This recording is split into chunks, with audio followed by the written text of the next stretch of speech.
आपल्याबरोबर अमोल मिटकरी जोडले गेलेले आहेत। अमोलजी, मुख्यमंत्री स्वतः बच्चू कडूंशी बोलले। आत्ता उपमुख्यमंत्र्यांच्या कार्यक्रमात जो गोंधळ घातला, उपमुख्यमंत्री सुद्धा स्टेजवरून स्वतः म्हणाले या सगळ्या महिलांना की बोलणं सुरू आहे, गांभीर्यानं विचार सुरू आहे बच्चू कडूंच्या मागण्यांचा। काय सांगाल तरी हा गोंधळ?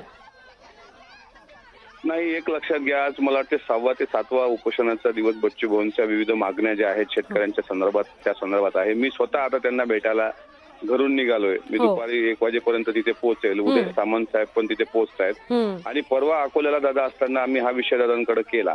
त्याच्यामध्ये सकारात्मकरित्या सरकार प्रतिसाद देते आहे। आमची बच्चू कडूंना पण तुमच्या चॅनलच्या माध्यमातून विनंती आहे की शेतकऱ्यांच्या कर्जमाफीच्या संदर्भातला जो काही निर्णय आहे ते मुख्यमंत्री आणि उपमुख्यमंत्री घेतील। अर्थातच फायनान्स मिनिस्टर म्हणजे अजितदादा शेवटी त्यावर निर्णय घेतील। आता प्रहारच्या आंदोलक असतील, महिला भगिनी असतील, प्रहारमध्ये ज्यांनी आंदोलन केलं ते असतील, तर त्यांच्या भावना ज्या आहेत त्या थोड्या तीव्र असल्यामुळे, कारण बच्चू उपोषण सुरू आहे, त्यामुळे त्यांच्या भावनेचा आदर करूनच यावर योग्य तो निर्णय सरकार घेईल।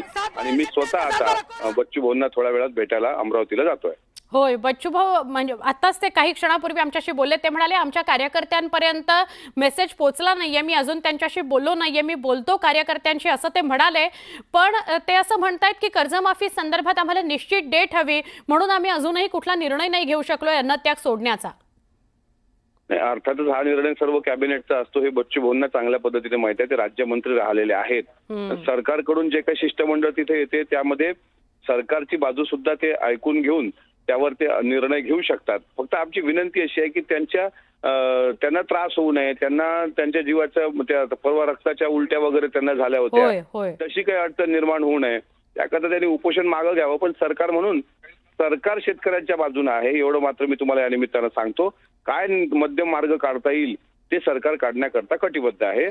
आणि राहिला प्रश्न त्यांच्या कार्यकर्त्यांच्या भावनेचा, फक्त प्रहारच्याच कार्यकर्त्यांची ती भावना नाही, शेतकरी म्हणून आमची सुद्धा ती भावना आहे की शेतकऱ्यांच्या पाठीशी सरकारने खंबीरपणे उभं राहायला पाहिजे। नक्की नक्की धन्यवाद, तुम्ही बोललात न्यूज 18 लोकमतशी। आपण जाताच आहात भेटायला त्यांना, त्यामुळे लवकरात लवकर ते उपचाराला तयार होतील अशी अपेक्षा आपण करूया।